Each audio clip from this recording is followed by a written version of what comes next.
And then at the Thank you. Then at the beginning, and we do record these, so you will get this, and all of the other section leaders will get this recording, and any associated material will also come to you uh, tomorrow or early next week.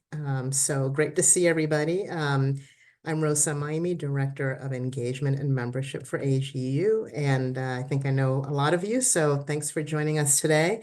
We have a lot going on in our agenda, so what I'd like to do is turn it over to Amber Levy, who's the VP of Affiliation, Engagement, and Membership, to kick us off, and then I'll do a few reminders and go through the agenda, and then we can get started in earnest. So Amber. Hi, everybody. Thanks, Rosa. It's good to see everybody. Thanks for joining us today. I know schedules are super tight, so we really appreciate those who are able to join us live. We have a jam-packed schedule, as Rosa mentioned, but one of the things you're going to hear about today is sort of this continued conversation around how we engage with early career scientists and students. And so this is tied very closely to the membership research you've been hearing updates on if you attend those council meetings. So really excited not only about that topic today, but just everything we have to discuss today. So thank you again for all that you're doing, and I will send it back to Rosa so we can get going here. All righty. Thanks so much, Amber. I'm going to do some really quick updates, and I will mention if you have questions about these updates, let's save them for the open mic at the end. And you can also send some specific one-on-one questions to Josh via our generic section support email, which I'm hoping you all know by heart, but if not, we're going to keep putting it in the chat through here so you remember how to reach us. So let me just look at my notes real quick. So section event planning for AGU 24, as you all know, hopefully you know, because Josh has been sending weekly reminders that this Friday, the 31st, is the update for the first step, or the deadline for the first step to get in your section event planning forms. Josh has been sending weekly reminders. I think you all know this from doing this in the past. Being late is a domino effect on everyone else that comes after you in terms of planning, including when it comes back to you in the next stage to do continued planning. So if you do have questions over the next few days, send an email to that email box, and either Greg or Josh will get back to you with questions and to do kind of one-on-one guidance if you haven't done this yet. The other quick update. Last week, we posted 2023 year-end financial statements for each of the sections. Those are visible to the section executive committees. If you don't know how to reach those online, again, send an email to that email address, and we will walk you through where to find them. And some of those financials, if we found discrepancies ahead of time, we noted them in a cover note that's also posted with those financials. So if you have questions about those discrepancies, get in touch with us, and those discrepancies will be fixed in the next version of the quarterly, and I'm using air quotes because we actually do it 3 times a year, the quarterly update, which will be in about 3 months' time. So there's that update. There's also a summer schedule for newsletter deadlines, those of you who do newsletters. And if you don't do a newsletter, you should think about it and maybe get in touch with us, because they do get a lot of visibility. So I believe, and Josh, you may have to catch me on this. So we're requiring newsletters, I guess this is for the Labor Day weekend, because we've already hit Memorial Day, to be submitted by Tuesday at 4 to go out the following Monday. So that's a little bit of a change in the cadence. The last update, section leader journey. You all probably, if you've been on prior calls, have heard me talk about the fact that internally we've been pulling together a journey of the section leaders. And what that means essentially is that we're trying to get a handle on kind of the role of section leaders, the cadence of what that might look like over the span of a year. And now we're at the point where I'm going to be reaching out to some of you to get your input on this actual journey and what it looks like. And the hope is that let's say by middle of the summer, after getting your input, us kind of looking at a digestible, if that's possible, version of the role, we can give you some tools and resources and some guidance, maybe in a short order for some maybe low-hanging fruit that we can do, but also kind of through the rest of the year, what are some things that we can help? We've been hearing you through council and through these meetings, and we really want to find a way and a mechanism for us to kind of look at something and try and figure out a little bit better what the role looks like, what the cadence is, what the capacity is, what the timing is, all of that. So if you have an interest in being one of those sections, please, put something in the chat or call me. A lot of you have called me and emailed me individually, so you know where to find me. But I also have some folks who I'd like to reach out to because over the last year, some of you have been talking to me about this topic. So I want to bring you into the process. So more on that, but let me know if you have an interest. So with that, why don't we bring up the slides? Those were the quick updates. I want to refresh people on what the agenda is. You all should have seen it because we do send them in advance. So we have a member of our digital team, Heather, who is going to talk to us about the new member profile pages. Maybe you've already seen your profile and noticed that there's a little bit of difference. We're going to do some discussion of student early career engagement. We have Dana Peterson here, who's a student early career elected member of council. So we're excited to have her here to lead us through this and do a little bit of fact finding with you all as section leaders to find out kind of the engagement level of engagement with student early career folks. OSPA update, including from staff and from a section as well, and then open mic. So a lot there. So with that, I'm going to speedily now hand it over to Heather Lent. Everyone, thank you so much for having me. I'm going to quickly share my screen here so that I can walk you through these new profiles.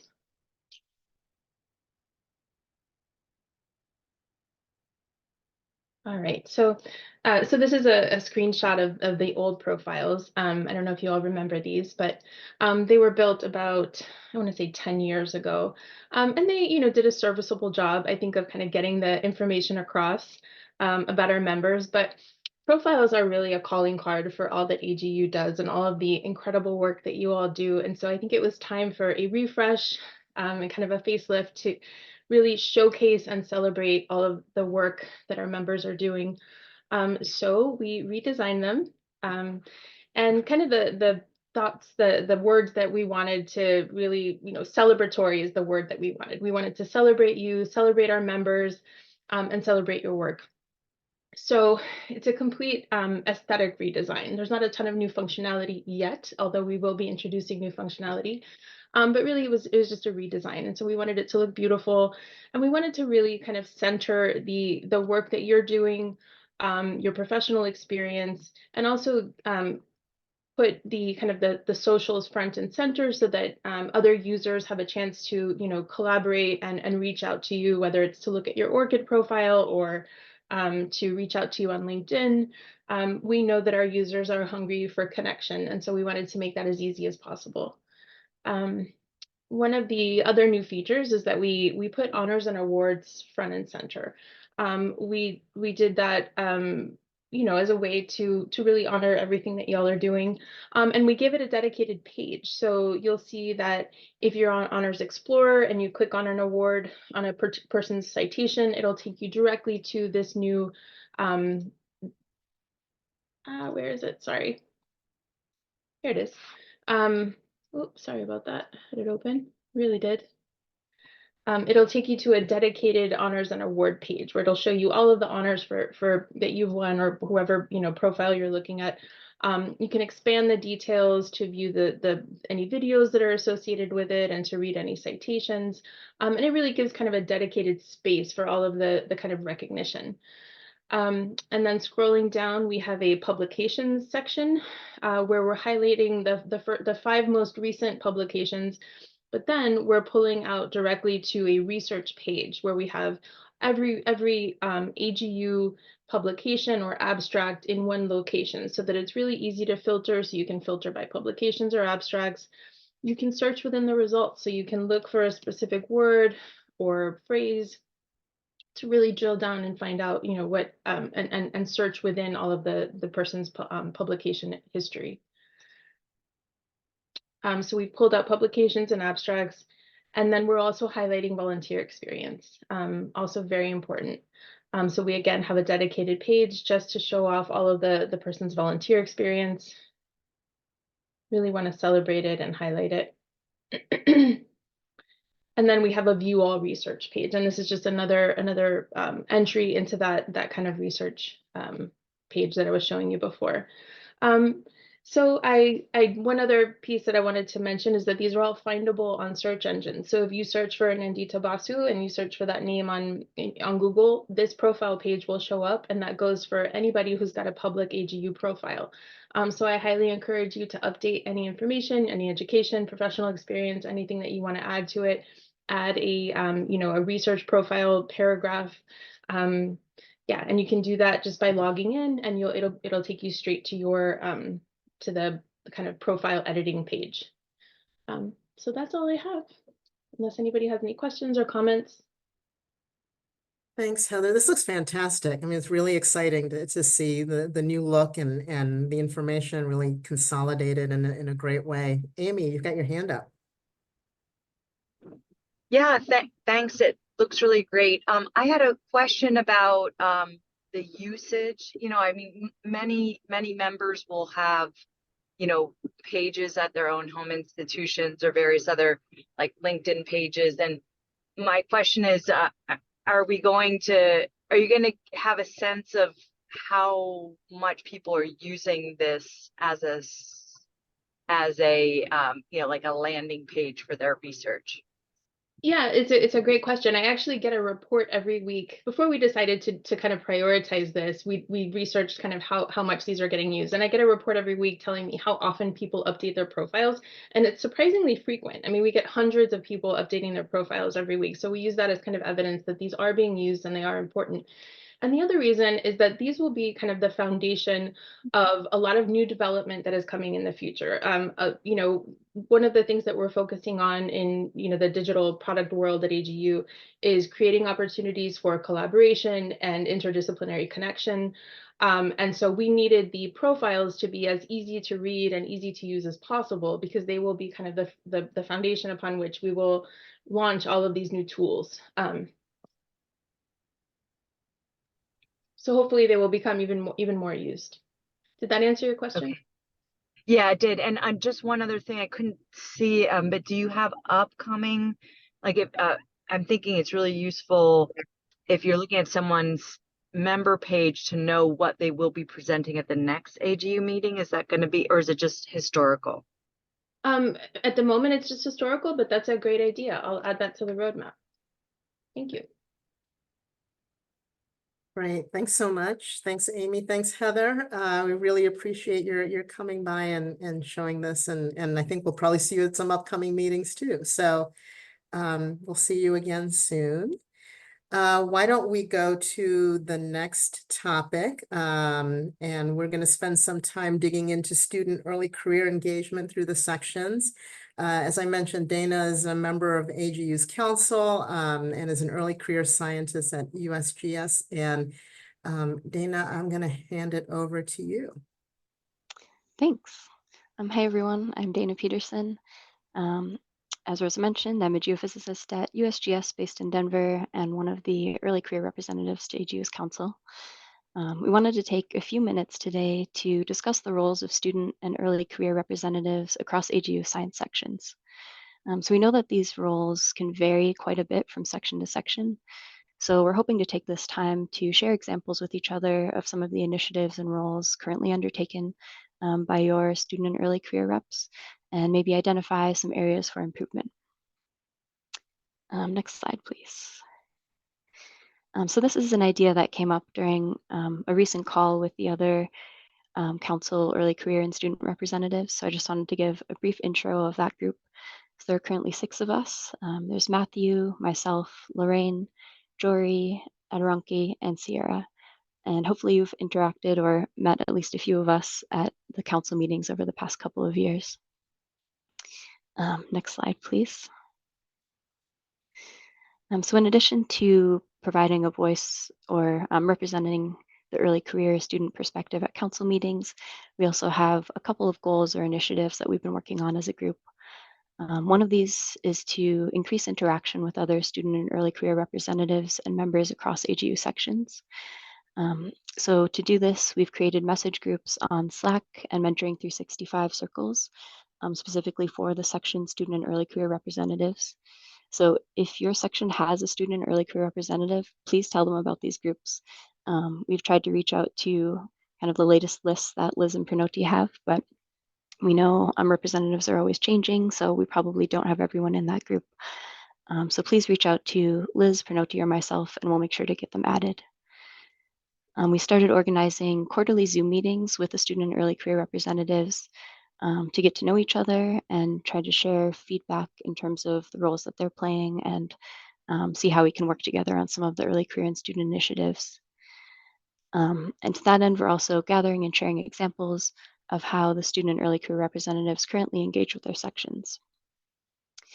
And the other initiative that we've been working on is more generally improving the student and early career experience within AGU.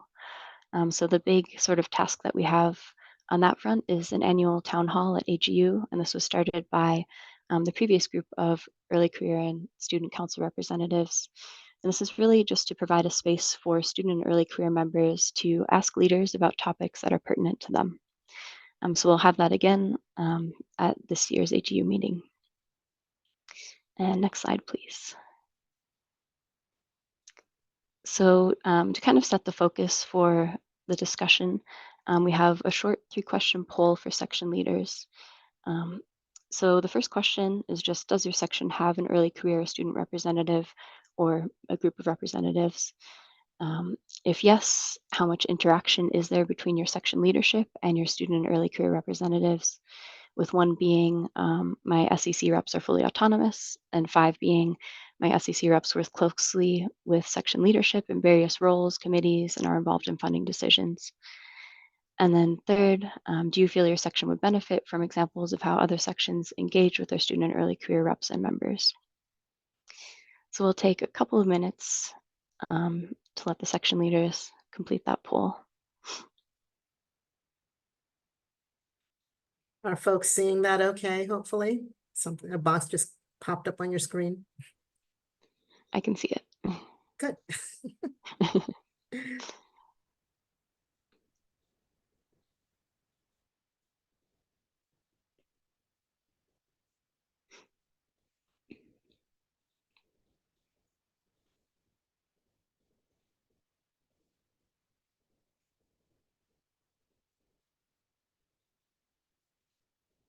And Josh or Rosa, are you able to see how many people have completed the poll? Josh, what are you able to see? It's looking like no one's clicked on a response yet. Okay.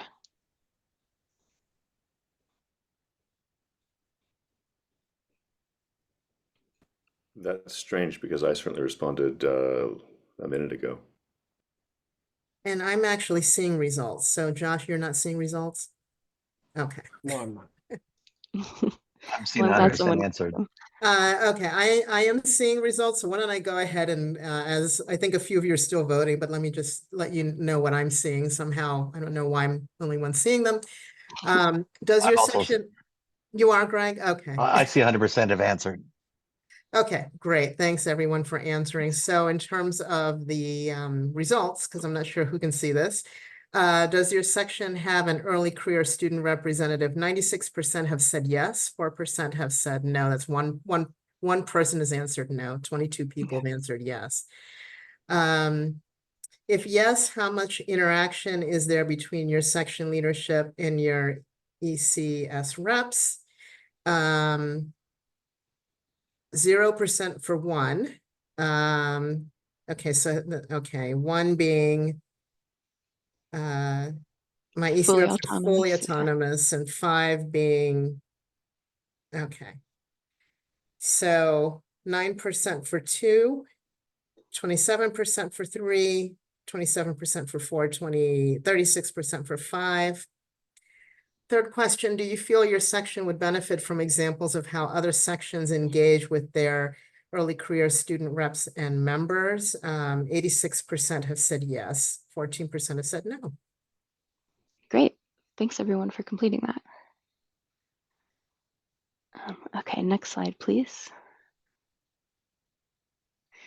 So we sent a similar set of questions to the student early career representatives that are part of our Slack and Circle group. So I wanted to share those results briefly, and then we'll get into our discussion. So we received responses back from 8 of AGU's science sections, and I think this is signifying that maybe we don't have everyone in those groups yet. The roles varied from across sections, from being either individual reps, co-chairs, or part of a committee or subcommittee of student and early career representatives. A lot of their engagement revolved around planning student and early career events for the AGU meeting or other section meetings. And there was a desire from some of the sections to have more of a structure within the AGU student and early career initiatives, as well as a space for student and early career concerns and ideas to be heard by leadership. Some of the representatives also would like more involvement with their section leadership to really get an understanding of how the section works and kind of how AGU works. And sort of the biggest low-hanging fruit opportunity that we saw for improvement that came up in most of the results was to have more communication with other student and early career representatives. And that's something that we're currently working on as a group with our quarterly meetings. All right, next slide, please. And now we just wanted to open it up for discussion. So I have 3 discussion questions here, but this can be kind of free-flowing as different topics come up.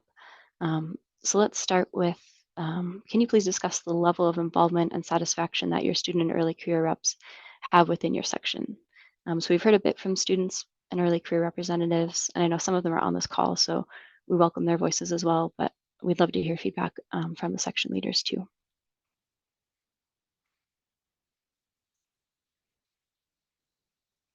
Feel free to, oh, there we go, David. Okay, so our early career rep, we were one of the few who said that they were mostly independent. I think we need to get them a lot more involved, because what they've been doing is pretty much a single project, which is a global Zoom seminar that happens monthly for the early career members of the section. So the rep organizes that seminar every month. The advertisement goes on out to the whole section membership if they want to come watch the seminar, but the early career community, and I think it helps make them a community, generates the schedule for these seminars, and they get presented once a month. We really need, I think, and the fact that we're covering this today really makes me realize that we should see if they want more roles. We're a very small section, so this is atmospheric and space electricity. So I think the main thing about the level of involvement is that we have to move beyond this one project. But I do recommend that project to all the other sections, because it's been really successful, and the early career folks who are organizing it themselves have loved doing it. Thanks, that's a great you. example. Julie, I think you're next. All right. Well, Science and Society is interesting in the way that a lot of our executive committee actually does fall under the umbrella of early career. That said, like, they have different roles, but we do have 2 positions on our executive committee that are early career, and they are starting and kind of forming an early career committee. But they also are instrumental in co-hosting an event, an evening mixer at the fall meeting with education, and then also do a career panel at the fall meeting as well. And so I'm not entirely sure how connected they are with the reps on council, so I feel like that would be a good opportunity to reach out. And I think others on the Slack or in the chat, just like knowing who it is that you're already connected to, and so we can make sure if you're not connected that you guys could become connected, because it's really exciting, all the opportunities for connections. Yeah, thanks. And I can definitely, I'll share out the sections that we've heard from with the meeting notes. Right, Allison. Yeah, I mean, we're a big section, so we have a big student early career committee. The chair of that committee serves on our executive committee board, so participates in our sort of monthly executive committee calls, and we, ask for a lot of input. So actually answering your question about independence, I would say like, they run themselves pretty independently, but we also interact with them on a frequent basis, predominantly through the chair. And they organize a lot of different activities. They have several subcommittees. And they've been really active in doing both events at the fall meeting and then also webinars and other types of training throughout the year. Thanks. Thank you.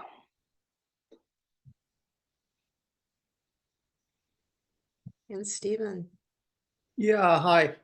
So we have an early career rep and a student rep. They sit on the executive committee and generally contribute to decision making. To echo John's point, the early career student mixer at the fall meeting is an important event and really in danger of disappearing simply because of cost. And so I think this is something that AGU needs to make a priority. This is a great mixer event. The early career students appreciate that we're doing this for them.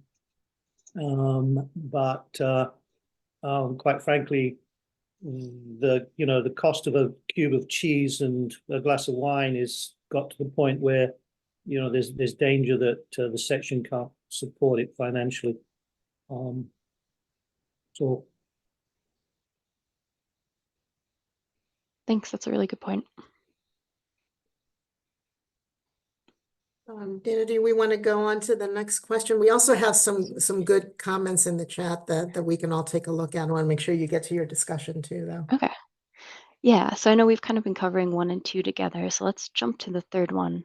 And I know some of you have touched on this too, but what forms of support does your section provide to student early career members? For example, funding, mentoring, or professional development opportunities?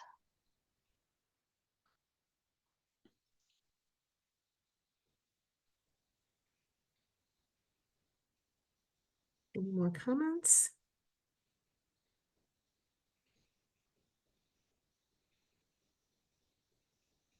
And Rachel, I see there's something in the chat here. You're asking, I guess, to get a sense of the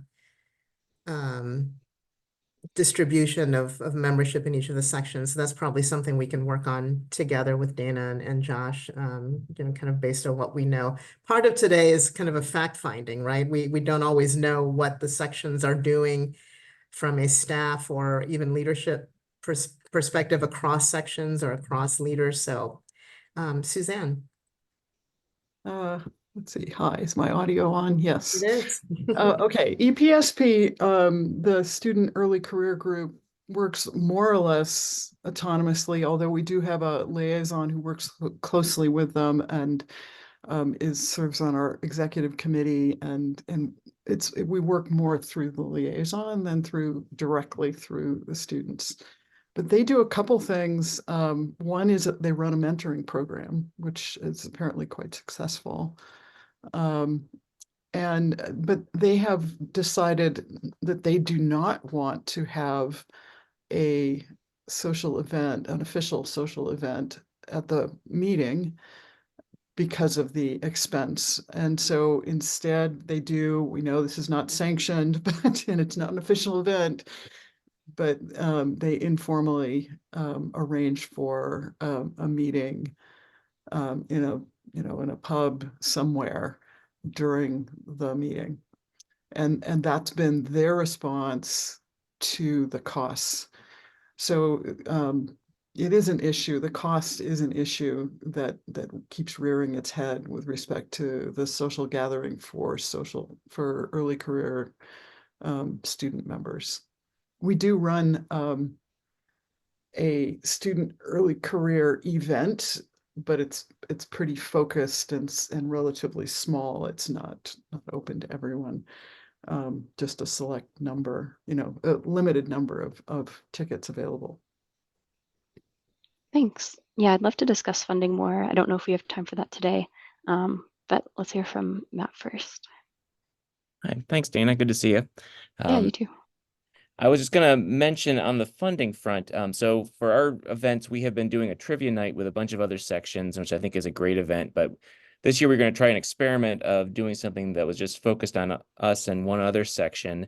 And we've been talking with Josh about costs, and I think the question of, to what extent can we reserve a room and not have food, or maybe just have some beverages that we spend, we don't spend on for a full, just to keep the costs a little bit more in check. And so I think that we're going to explore what options were available. I think it sounds like there's still a moving target in terms of what's possible at the convention center, but I feel like that is an option that a lot of sections would be interested in, is again, not doing a full-on lunch at $100 a person, or a breakfast, which I guess is at $90 a person, but what could be done for sort of a smaller amount that, again, we could invite the students to come without having to pay for a ticket even, and just have some coffee or tea or something like that. Thanks.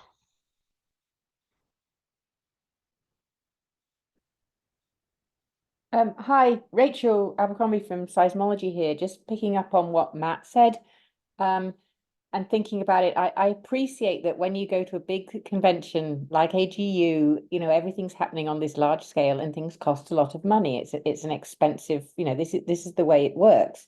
But when students get together in their organizations or in their evenings, then, they do it for free in a classroom, and they bring in a few takeout pizzas and, maybe some salad if somebody's really excited, and a few bottles of something, or they even just bring their own drinks.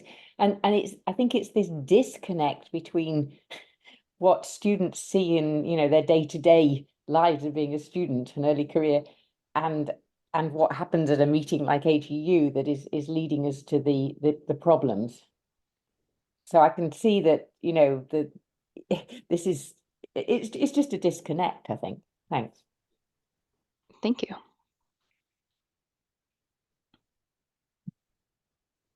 Okay. Any other areas you want to focus on? And also, we'll collect the the feedback in the chat. Thanks for all the detail. This is great. And I think we probably have a few more minutes for this here, Dana. So where would you like us to go here? Yeah, I had a question, just from a point of not knowing quite how it works. Is funding for student early career initiatives for each section completely sort of dependent on that section funding, or is there kind of a designated fund from AGU that goes towards student early career reps for each section?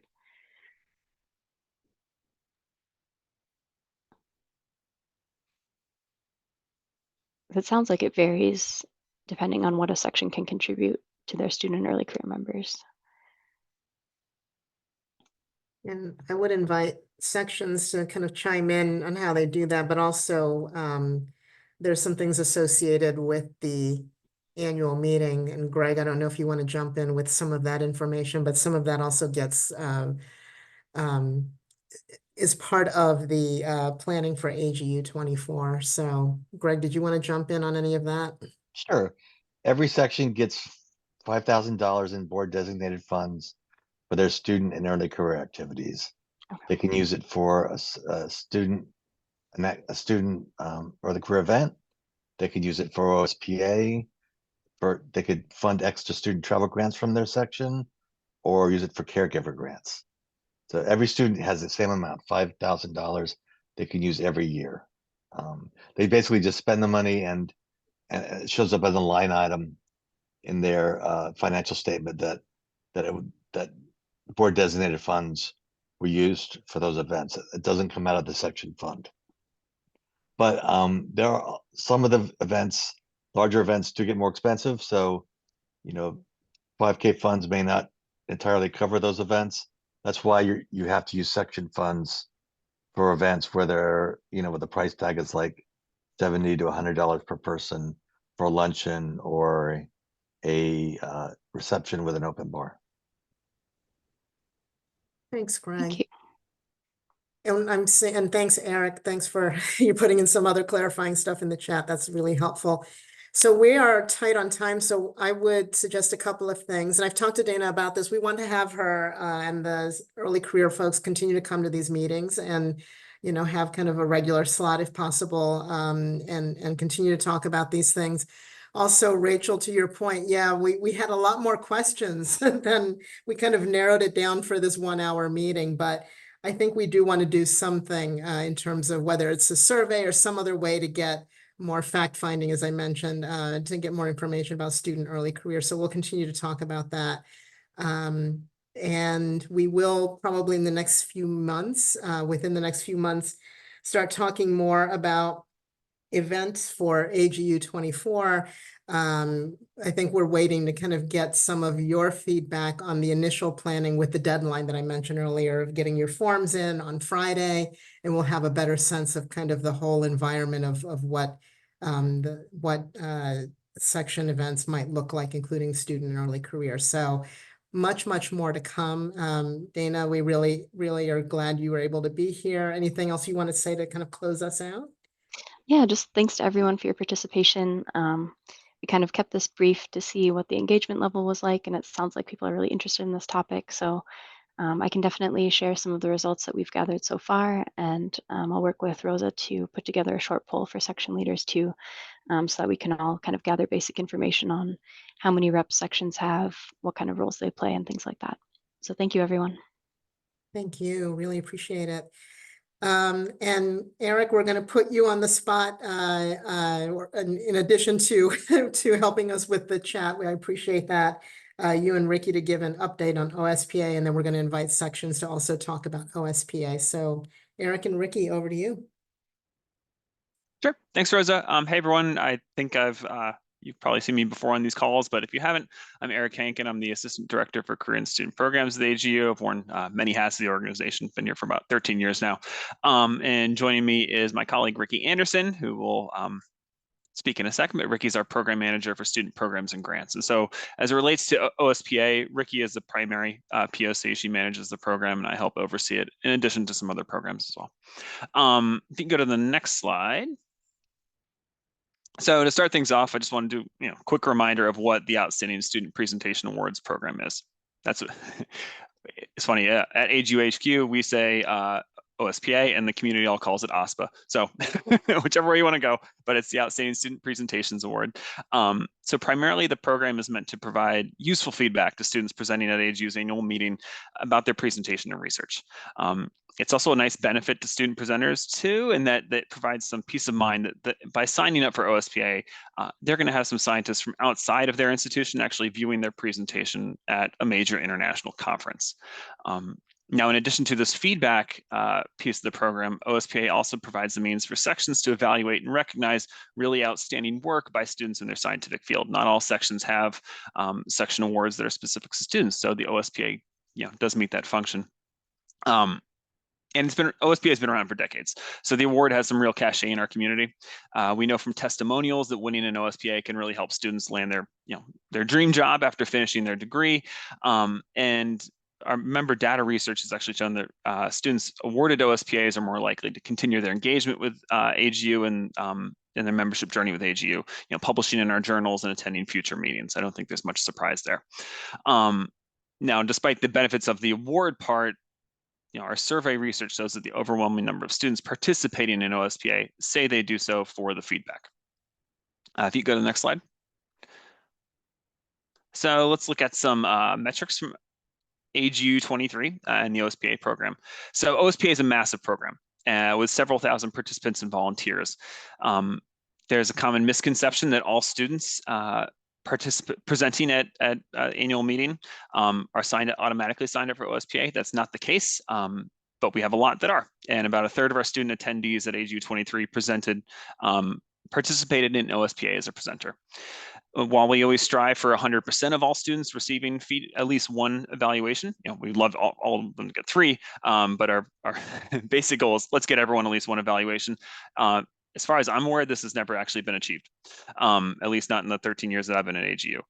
Considering that 2023 was the first year we were using the iPoster platform for OSPA, we're really happy with this 92% number. And we also had a lot fewer instances of inappropriate feedback. And usually that inappropriate feedback is commenting on folks' language proficiency or not smiling enough, things like that. Thankfully, we're seeing less and less of you're dressed inappropriately, but these things do pop up. But we've seen some nice shift in terms of a lot more constructive feedback in terms of what the reviewers are providing. That 92% success and getting better feedback is thanks largely to the work of our volunteer coordinators, our liaisons, our reviewers, and our new OSPA advisory committee, as well as their section leadership. You are the folks who are rallying these volunteers and selecting winners. So I know we have folks who meet all those user groups on this call, so thank you for all the work that you did last year and continue to do. If you could, next slide. And I've already mentioned most of these benefits, but another one that I want to call out is that OSPA does provide a means for attendees to give back to the community as volunteers, whether they're doing so in a coordinator, liaison, or reviewer role. If you go to the next slide. And with that, I'll kick it over to Ricky. Ricky, you want to go? Hi, yeah, thanks so much, Eric. Like Eric said, I'm Ricky Anderson. I'm Program Manager of Student Programs and Grants here at AGU. I've been here for about 1.5 years now, and OSPA is one of the main programs that I work on.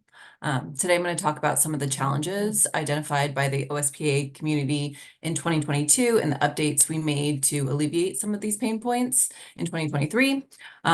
And just every year we run surveys for our volunteers and students and make changes based on this feedback. So looking at the 2022 data, our volunteers in the survey reported that the biggest challenges that they had at AGU 2022 in regards to OSPA were that the OSPA system was difficult to use and that the evaluation form was too arduous. So for AGU 23, we worked with a trusted vendor, iPoster, to build a new OSPA platform with the goals of improving reviewer the sign up and evaluation process, improving the coordination process for our super volunteers, so our coordinators and liaisons, and also providing a platform for students to be able to upload a digital presentation and receive feedback on the platform. We also worked with our newly formed OSPA advisory committee to build a new review form and rubric with the goal of standardizing some responses and making it easier for our reviewers to give quick and effective feedback. We also looked at our student survey, and the main challenge that students reported was that they felt they didn't receive enough or adequate feedback. So in addition to the feedback form that we updated with the OSPA committee, we also implemented 2 requirements for students to help them get more feedback. So the first is that they were required to upload a digital presentation, which allowed both in-person and virtual reviewers to submit feedback to any presentation. And we also required students to provide feedback to a peer. So, for students, it's valuable for them to develop the skill of providing feedback to their peers. And it's also valuable for them to get feedback from their peers. This also relieves the burden on an already overtaxed volunteer community. We hear over and over again that it's just hard to find enough reviewers for the students in OSPA. So this is one way we try to alleviate that. Next slide, please. So we made all these changes, and now we'll go over kind of the response from the community and how effective those changes were. So first, from our volunteers. We had fewer reviewers and coordinators having difficulty with the OSPA platform. So you'll see in AGU 2022, 49% of our reviewers reported difficulty versus 39% in 2023. With our coordinators at AGU 2022, 100% reported difficulty versus 9% at AGU 23. So that number can still be somewhat high, but not totally unexpected for a new platform. And we are going to be providing a range of new resources for our volunteers to better learn the platform at AGU 24. We also saw a decrease in reviewers reporting that the evaluation form was too arduous. That dropped 7% in our surveys. And then we also saw a big increase in the reviewer pool by about 1,300 volunteers. Again, 1,200 of those were student volunteers. So that requirement really did boost our reviewer pool. And we also heard from reviewers that they really appreciated the upload requirement. So next slide, you'll see some comments from the survey. This second person here said that normally they would volunteer every 5 years, but now are likely to volunteer every single year because of the digital presentations. The third person here said that, it's helpful to be able to see a brief preview of the presentation, and it took them about 5 minutes to find 7 posters to review. So overwhelmingly positive feedback in our surveys about the digital uploads. Next slide, thank you. And then looking at our student numbers, we had, like I said, 1,200 students review a peer, which is strengthening that important skill of providing feedback and also giving students the chance to get feedback from a peer. 1,886 students uploaded a digital presentation, which we actually found led to an increase in chances of students receiving a review and winning an OSPA. And I just want to say, these requirements were listed during the sign-up process for students for OSPA, and no students were removed from the program last year because they were unable to fulfill the requirements. I know later Eric will be speaking to some of the student response to the requirements in our surveys. And then finally, I did want to point out that we do see biases in our winners. We see that presenters who give oral presentations, in-person presentations, and are from the US are overrepresented. And next, I'll go over some of the data we have from our OSPA platform. So first, like I said earlier, students are more likely to receive feedback if they upload a digital presentation. So for all presentations, 92% received at least one review versus presentations with the digital upload, 98% received at least one review. And then possibly because you're more likely to be reviewed by digitally uploading, we found that presenters who uploaded a presentation are more likely to also win an OSPA. Looking at the winners by presentation type, we also find that presenters who give an oral presentation are more likely to win an OSPA award. And then finally, next slide, thank you. We looked at the student location and we found that presenters located in the US are more likely to win an award. And then, while looking at these differences between the overall student presentation and winners, we wanted to see how reviewer demographics may potentially contribute. And we did find that 74% of our reviewers are US based, which may contribute to more US presenters winning. We can't say for certain this is the exact reason we see this bias. I'll just say anecdotally, like Eric said, we do see that when we go into the reviews to check for appropriateness, we do see quite a few comments from reviewers commenting on students' English speaking skills. And looking at the reviewer attendance type, only 6% of our reviewers are attending virtually, which may account for the lack of virtual presenters winning an OSPA. So one potential way to reduce the biases we see in this winner pool may be to work on diversifying our reviewer pool. But we know it's difficult to find reviewers. So, looking forward to hearing from the community on, ways we might potentially do this. But I'm going to pass it over to Eric, who's going to speak to some more of our OSPA data and next steps. Thanks, Ricky. It's tough to chat and grab the baton. So here's a snapshot of the number of presentations per section and the evaluation rate. I think the take-home message here is that section size and the number of student participants is not a predetermining factor in having all students evaluated. Definitely comparing some apples to oranges here, although, let's recognize that without a really robust volunteer effort, our largest sections have putting this lightly, a considerable challenge. Right, getting 400 plus students evaluated is very difficult during the craziest week of most people's year. Right, do you go to the next slide? So Ricky had mentioned this a little earlier, but one of the student survey questions dealt with, okay, if you didn't meet some of our requirements, and they were soft requirements last year, why was that? Why didn't you upload a digital presentation? Why did you not review one of your peers? And what this data is telling us is that AGU can do a better job, one, communicating these requirements as clearly and as often as possible. We know that people receive a lot of information from AGU in the fall, and it's easy to miss things. And that when you're going in and you're making sure that you're clicking OSPA, you're not necessarily looking to see, oh, has OSPA changed this year? So definitely can improve on the communication side, but also we want to make people feel more comfortable with doing so. So on the resource side, helping students understand that they too can and should be providing feedback to their peers. They make up about a third of the attendees at the annual meeting. Students don't just need to be able to present to senior scientists, they need to be able to present to their peers too.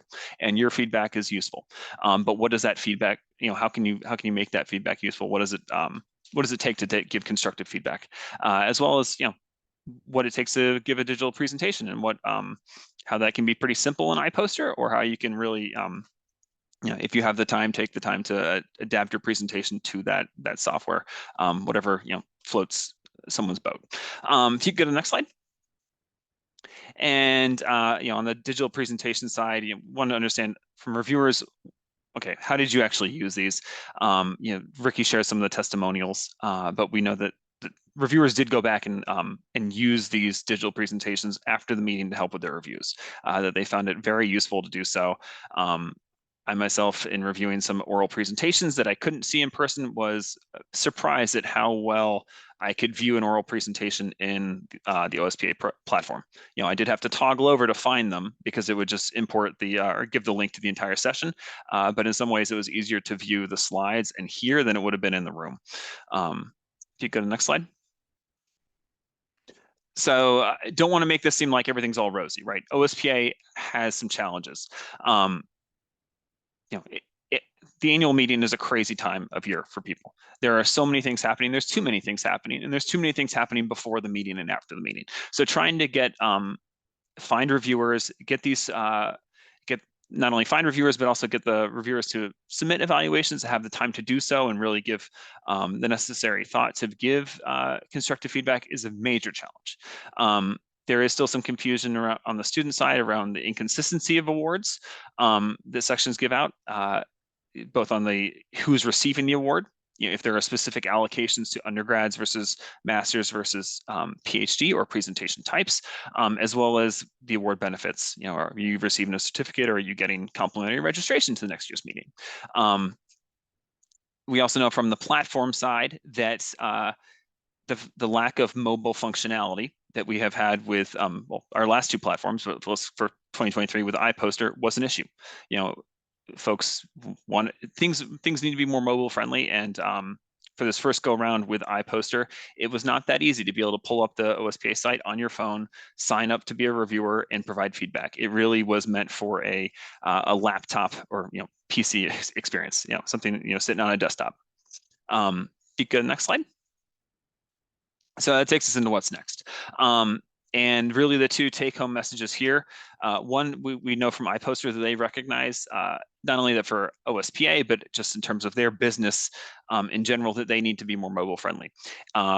So they are making some considerable development change in that front this year. I'm looking forward to see what that looks like. But we just know that from them that they're going to mobile first, or be more mobile friendly is a priority for them, which is good because it's a priority for us. And the other main point is that we have a big change in this OSPA student sign-up process this year.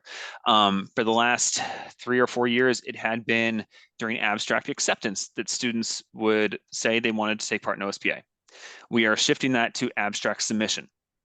The biggest reason for this is it will provide several months' time for our sections and our volunteers to be able to, one, well, they know, you know, who your student presenters in OSPA are, and to be able to find reviewers for those presenters, but also understand what the volunteer burden looks like. You know, did you only receive 60, or do you have 300 students that need reviews?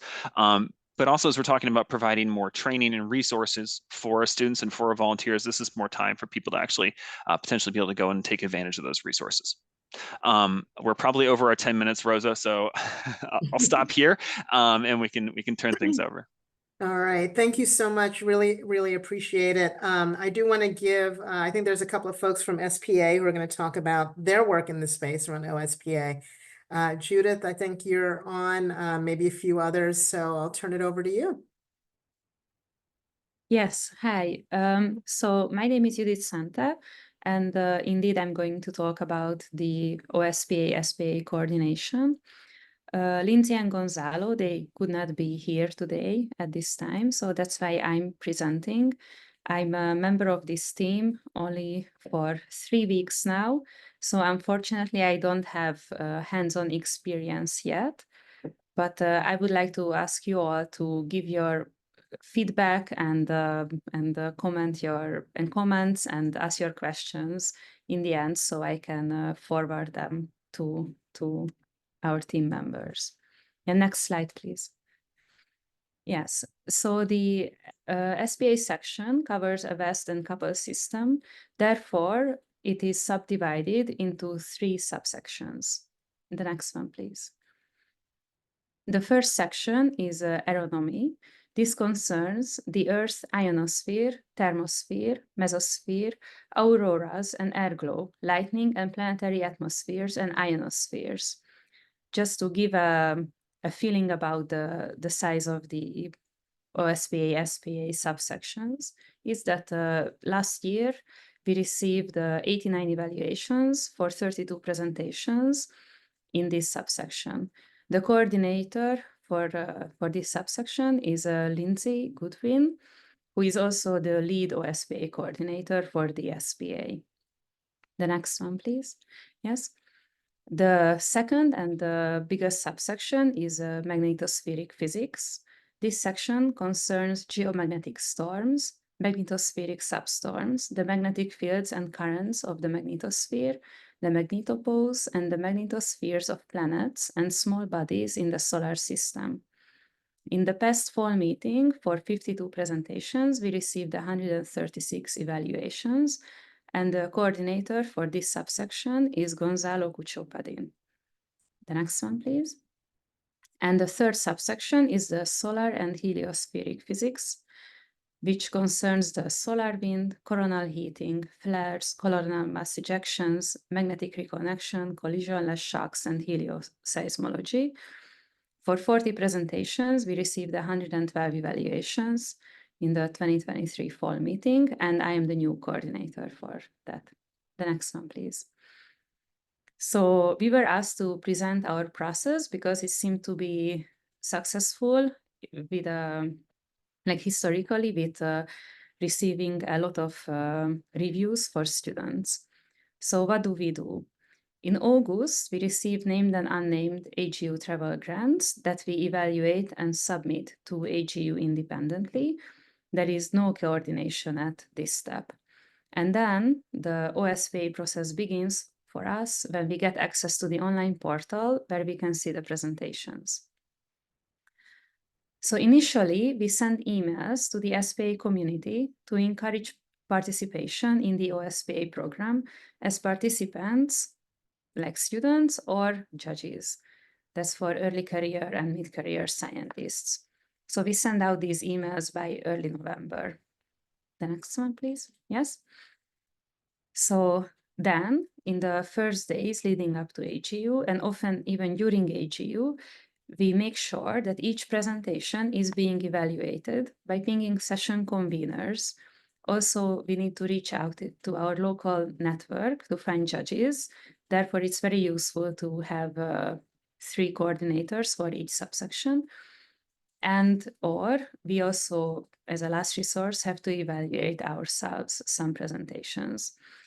There is an intense communication with the OSPA liaison from each SPA session. So this is what happens between early November up to AGU. Then once all the evaluations are in, each coordinator will examine the presentations and their corresponding evaluations for their subsection and determine the list of the winners. This happens at mid-January. The number of awards the section receives determines how many winners need to be declared for each subsection. Since the magnetospheric subsection is typically the largest one, they generally receive more awards. For example, past year, the SPA received 4 awards and 2 of that went to the magnetospheric subsection and the other 2 got only 1. The next one, please. Yes. The coordinators then will meet to discuss their individual processes in determining the top presentations, as well as who they believe should win an award. This happens between mid-January and late January. All 3 coordinators must agree with the final selection of winners, regardless of which subsection the presentation was in. And finally, the winners are officially assigned in the web portal, which is by the end of January. So this is basically the whole process that we show here. Yes, and finally, we were asked about our pain points.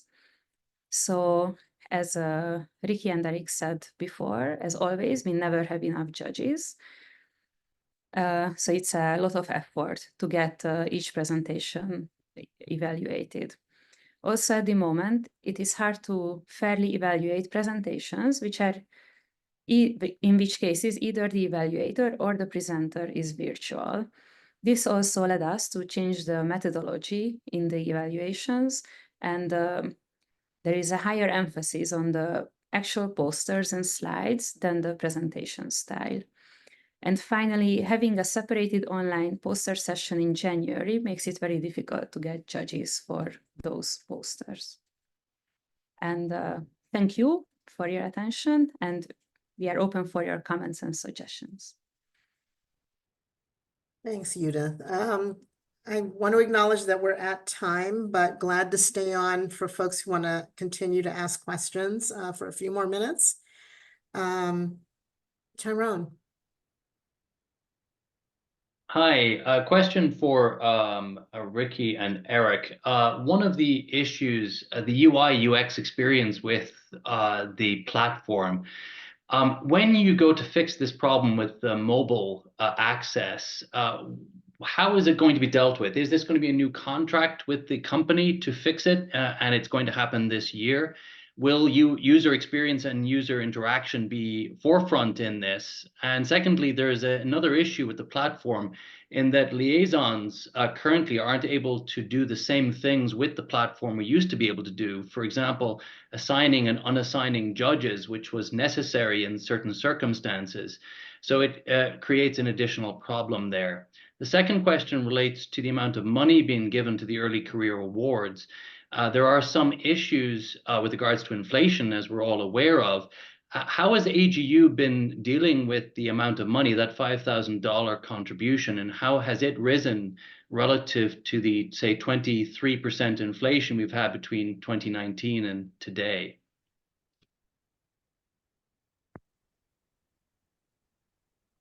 Okay, a lot to respond to there. So I'll start with the on the mobile experience. So we're currently working through the SOW for 2024 with iPoster. In terms of the mobile friendliness and user experience, obviously this is not only important to them from a, how they work with AGU and OSPA, but also, their business model in general. So we don't have a contract signed right now. I can't say for sure this is exactly what it's going to look like, but UX and mobile friendliness is certainly at the forefront of their minds and our minds, and something we hope to improve. And we will, have folks testing to make sure that things have improved this year. One of the reasons we have our OSPA advisory committee, but we may pull in some other volunteers too. On the coordinator side, in terms of assigning a reviewer, sorry, I almost said judges. This is something that we actually pulled back from because we had too many people being assigned but not notified that they were assigned. So it was actually a functionality that was removed, I think, 2 years ago. And I recognize that it is an added burden for volunteers to not be able to do that. But we had too many people being assigned and not recognizing they were assigned. And then the judge slot, the reviewer slots all being taken up. So the decision was made to remove that capability. And I think actually with iPoster, it was capability that did not exist anyway. So that was removed. On the inflation side, that's a loaded question. All I can say for sure is that we recognize that there are there's a fair amount of disparity in terms of the award amounts across the sections, and there's going to be a lot of reasons for that, right? Not every section has the same funding to be able to play with, to be able to assist, and they may have other priorities. In terms of the issues with inflation, that's also something that we're looking at in other areas of student support. So travel grants being another, right? $1,000 does not mean the same that it did 3 years ago necessarily. So things that AGU is looking at improving. Ricky, is there anything you want to add, or anything I possibly misspoke to?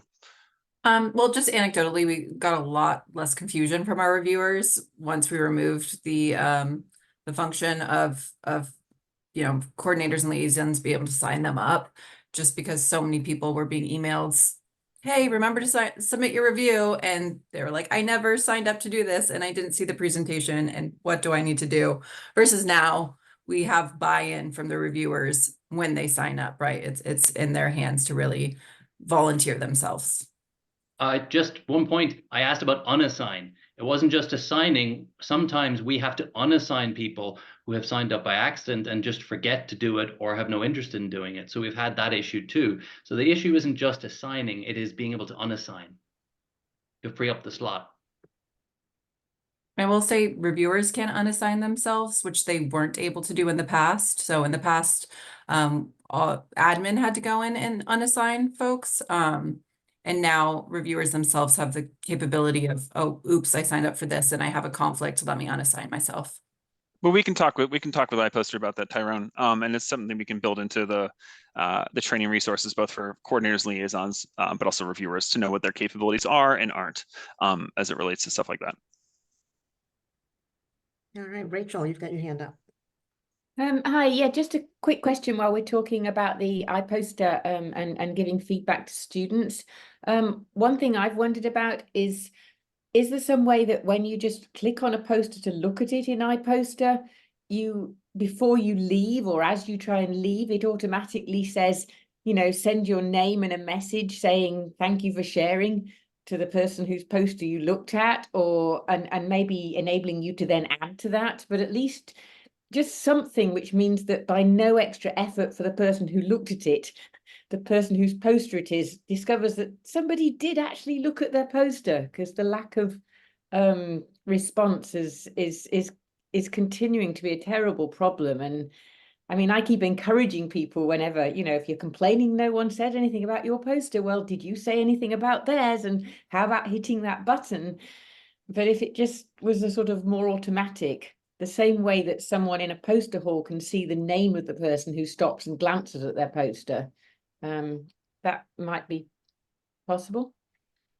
Yeah, that's I don't, oh, sorry, I say I don't know, but that's really great feedback, and we'll share that with iPoster. I know that the AGU is talking with them, you know, more broadly about what engagement looks like and usage looks like with their system, because it's not just OSPA that uses iPoster, right? It's all of the e-lightning presentations as well as those that are presenting virtually. So having some sort of feedback as a presenter to know, okay, this is what you know, the number of hits on your poster look like, that'd be really cool. Yes, exactly. Or just something that encourages and makes it, you know, it's like is it easier to hit I'm opting out rather than opting in? Yeah. Thanks for that. Thank you. We are way over, or I guess 10 minutes over. So we really appreciate it. I want folks to start committing this email address to memory, and Josh, you can stick it back in, agu-sectionhelp@agu.org. That's how you reach Josh and Greg and me and others at AGU to get your questions answered. Don't forget the deadline of your event planning forms on Friday. We're kind of doing away with the open mic here, but glad to stay here for another 5 minutes if anyone has any burning questions they want to bring up right this moment. All right, I see a lot of people scattering or skedaddling, so thank you so much. Thanks for all you do. I know volunteering is a big lift, particularly at AGU, but we appreciate everything you do.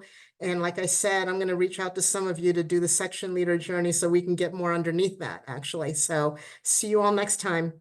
Bye.